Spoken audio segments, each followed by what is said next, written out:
श्री शिवाय नमस्तुभ्यम। हर हर महादेव। दोस्तों, पूज्य गुरुजी ने अभी अपनी कल की शिव महापुराण की कथा में शुक्रवार के दिन किया जाने वाला एक चुटकी काले तिल का एक ऐसा विशेष उपाय बताया है जो उन्होंने आज तक अपनी किसी भी कथा में नहीं बताया है। पूज्य गुरुजी ने कहा कि जब आपके हाथ तंग चल रहे हो, जब रुपए पैसे कहीं से प्राप्त ही ना हो पा रहे हो, जीवन में चारों तरफ से सिर्फ और सिर्फ परेशानियां आ गई हो, उनसे बाहर निकलने का कोई रास्ता ना दिखाई दे रहा हो, तो 14 फरवरी 2025 शुक्रवार के दिन कर लेना। एक चुटकी काले तिल वाला यह उपाय होगी। हर मनोकामना पूरी मिलेगी, सभी दोषों से मुक्ति, इतना धन आएगा कि संभाले नहीं संभलेगा। माता लक्ष्मी जी और महादेव जी के आशीर्वाद से पूरे साल धन बरसता रहेगा। दोस्तों, जैसा कि आप सभी लोग जानते हैं कि 14 फरवरी 2025 यानी शुक्रवार को पड़ रही है फाल्गुन महीने की द्वितीया तिथि। और दोस्तों, यह वह तिथि है जो माघ महीने में पड़ने वाली सबसे बड़ी और फाल्गुन महीने की पहली द्वितीया तिथि है, क्योंकि यह शुक्रवार के दिन पड़ रही है और हमारे हिंदू धर्म में इसका बहुत ही बड़ा और विशेष महत्व होता है। पूज्य गुरु जी ने कहा है कि अगर कभी भी मौका लग जाए और फाल्गुन महीने की द्वितीया तिथि शुक्रवार को पड़ जाए, तो आप लोगों को सिर्फ और सिर्फ एक चुटकी काले तिल वाला उपाय तो अवश्य ही करना चाहिए, क्योंकि इन दोनों तिथियों का संयोग बहुत ही कम आता है। इसी के साथ दोस्तों, गुरुजी ने कहा है कि जब भी फाल्गुन महीने की द्वितीया पड़े तो आप लोगों को सिर्फ और सिर्फ एक चुटकी काले तिल वाला उपाय तो अवश्य करना चाहिए। यह उपाय इतना खास है कि अगर आपने सही मुहूर्त पर सही क्रिया अनुसार हल्दी वाला उपाय कर लिया, जो प्राचीन काल के समय का महाउपाय है, तो मान के चलिए दोस्तों, महादेव जी के आशीर्वाद से आपके जीवन का कितना ही बड़ा दुख हो, उससे आपको मुक्ति मिल जाएगी। आपकी कोई भी मनोकामना हो, मान लीजिए आप नौकरी की तैयारी कर रहे थे तो आपकी नौकरी लग जाएगी, आपका बंद पड़ा व्यापार चल पड़ेगा। और दोस्तों, आप जिस बीमारी से आप बहुत दिनों से परेशान थे, उस बीमारी से आपको मुक्ति मिल जाएगी। आपके जीवन में धन आना शुरू हो जाएगा। आपके जीवन में धन आने के नए नए रास्ते खुल जाएंगे और मान के चलिए दोस्तों, फिर आपको किसी भी प्रकार की परेशानी का सामना नहीं करना पड़ेगा। इसीलिए दोस्तों, 14 फरवरी शुक्रवार के दिन आप लोगों को इस वाले उपाय को जरूर कर लेना है। भले ही आपने पूरे साल भर इस उपाय को न किया हो, पर अगर आपने इस फाल्गुन महीने में पड़ने वाली द्वितीया के दिन अगर इस वाले उपाय को कर लिया, तो आपको इस उपाय को करने का वह फल मिलेगा जिसकी आपने कभी कल्पना भी नहीं करी होगी। इसीलिए आप लोग इस काले तिल वाले उपाय को एक बार जरूर कर लेना, ताकि आप लोगों के हाथ से यह मौका न जा सके और आपको इस उपाय को करने का फल मिल सके। दोस्तों, यह उपाय पंडित जी ने अपनी अभी की ही शिव महापुराण की कथा में बताया है, जो इस उपाय को आज हम आपको बहुत अच्छे से समझाने वाले हैं। इस वीडियो को देखने के बाद इस उपाय को समझने के लिए आपको कोई और वीडियो को देखने की जरूरत नहीं पड़ेगी। तो दोस्तों, इस उपाय को आपको कैसे करना है, कब करना है, कहां पर करना है और उपाय को करते समय आपको किन किन गलतियों को नहीं करना है और आपको किन किन बातों का ध्यान रखना है, ये सारी जानकारी हम आपको इस वीडियो में देंगे। तो चलिए भक्तों, उपायों को शुरू करते हैं। अगर आप भी चाहते हैं कि महादेव जी का आशीर्वाद आप पर सदैव बना रहे, तो वीडियो को लाइक करें, चैनल को सब्सक्राइब करें और कमेंट बॉक्स में हर हर महादेव जरूर लिखें। और अपने फायदे के लिए, गरीबी दूर करने के लिए इस वीडियो को पूरा देख कर जाना। यदि आज आपने वीडियो को बीच बीच में से देखा, काट काट कर देखा, तो जीवन में आपको कभी सफलता हासिल भी नहीं होगी। देखिए दोस्तों, ये 14 फरवरी शुक्रवार का दिन, यह इतना खास होता है, इतना महत्वपूर्ण होता है, देखा गया है कभी कभी बड़े बड़े पूजा पाठ अनुष्ठान से जो मनोकामना पूर्ण नहीं होते, वह 14 फरवरी शुक्रवार के दिन एक छोटे से उपाय करने से ही आपकी मनोकामना पूर्ण हो जाती है। इस वाले उपाय को हमें करना के समय है। एक चुटकी काले तिल वाले उपाय को हमें फाल्गुन महीने के शुक्रवार के दिन करना के समय है। तो देखिए, इस उपाय को करने का जो समय है वह सुबह का समय है और शाम का समय भी है। अब देखिए, यहां पर हम मुख्य रूप से सुबह का समय नहीं बोलेंगे, क्योंकि 14 फरवरी शुक्रवार का दिन है और इस दिन प्रदोष काल के समय का बहुत महत्व होता है। बाकी अगर सुबह के समय भी करेंगे तो भी अच्छा होगा, उसमें कोई भी दिक्कत वाली बात नहीं है। तो चलिए जानते हैं इस विशेष उपाय के बारे में। लेकिन उससे पहले एक प्रार्थना, अगर आप इस चैनल पर नए हैं तो आप इस वीडियो को लाइक करें, चैनल को सब्सक्राइब करें और कमेंट बॉक्स में आप अपनी राशि या अपना नाम जरूर डाल दें, क्योंकि हम राशि से जुड़ा भाग्य भी बताते हैं और भाग्य में चल रही परेशानियों को दूर करने के लिए वह आसान से आसान उपाय भी बताते हैं।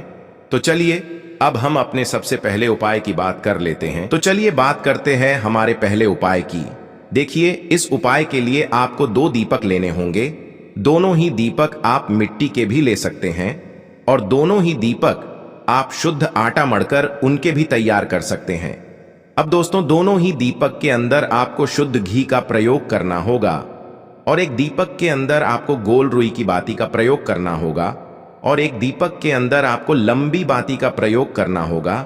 लंबी बाती वाले दीपक के अंदर आप मौली वाला जो धागा आता है कलावा का, उसकी बाती का प्रयोग भी आप लंबी बाती वाले दीपक के अंदर कर सकते हैं।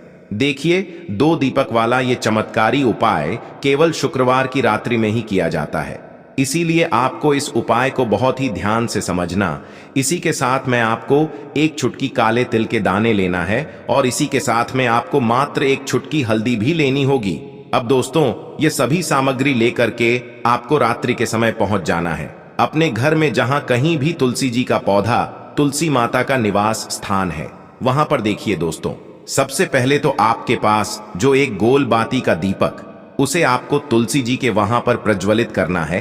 दीपक को प्रज्वलित करते समय आपको ओम नमो भगवते वासुदेवाय इस मंत्र का 11 बार जाप कर लेना है।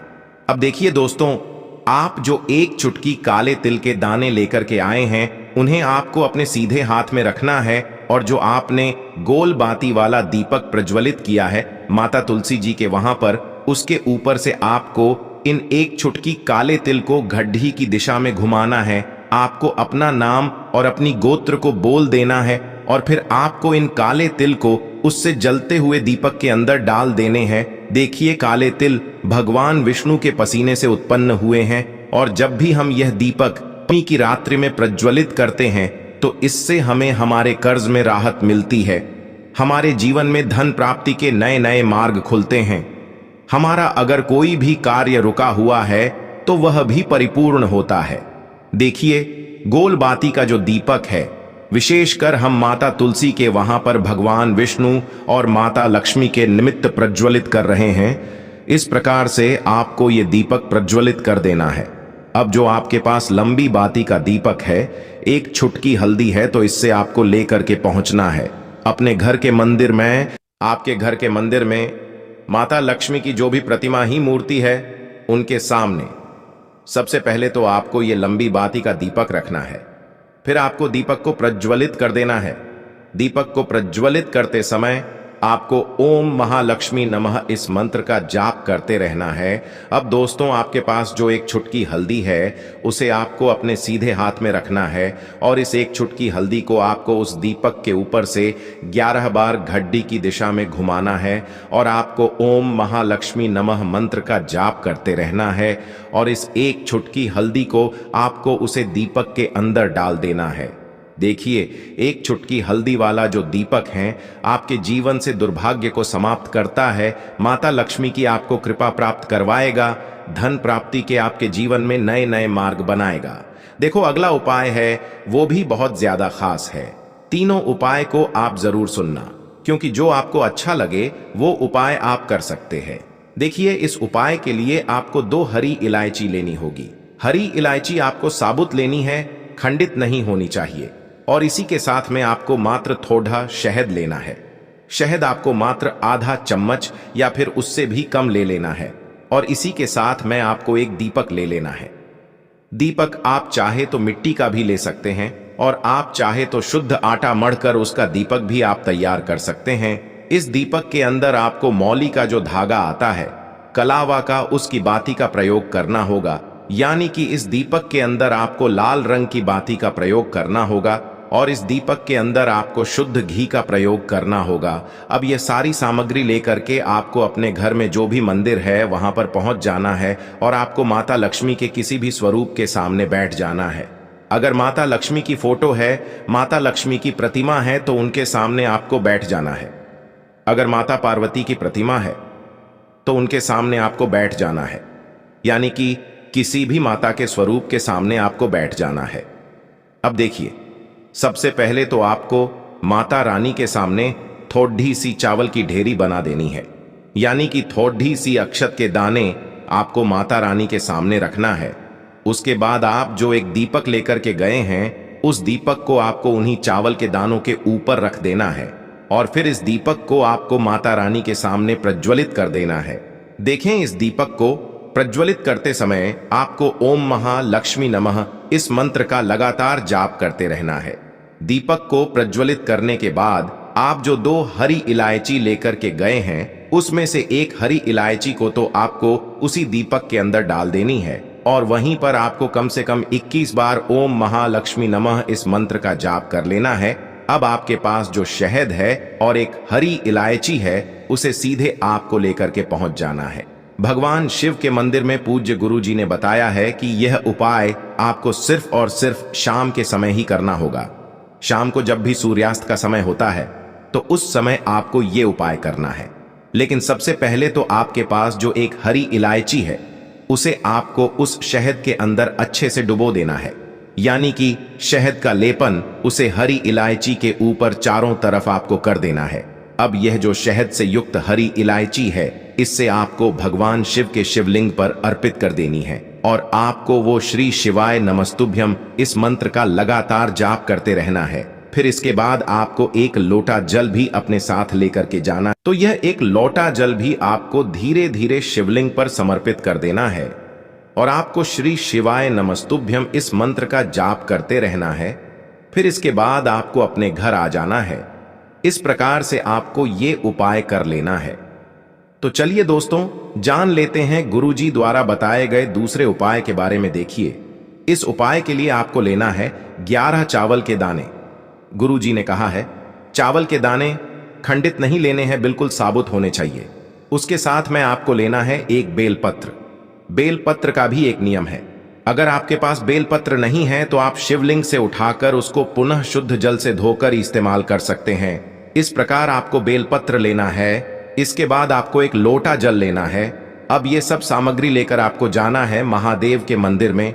देखो, अब आपको उत्तर साइड में खड़े हो जाना है और सबसे पहले आपको एक बेलपत्र अपने हाथ पर और 11 चावल दाने रखकर शिवलिंग के ऊपर अपना नाम और गोत्र बोलते हुए समर्पित कर देना है और ओम नमः शिवाय श्री शिवाय नमस्तुभ्यं का लगातार जाप करना है।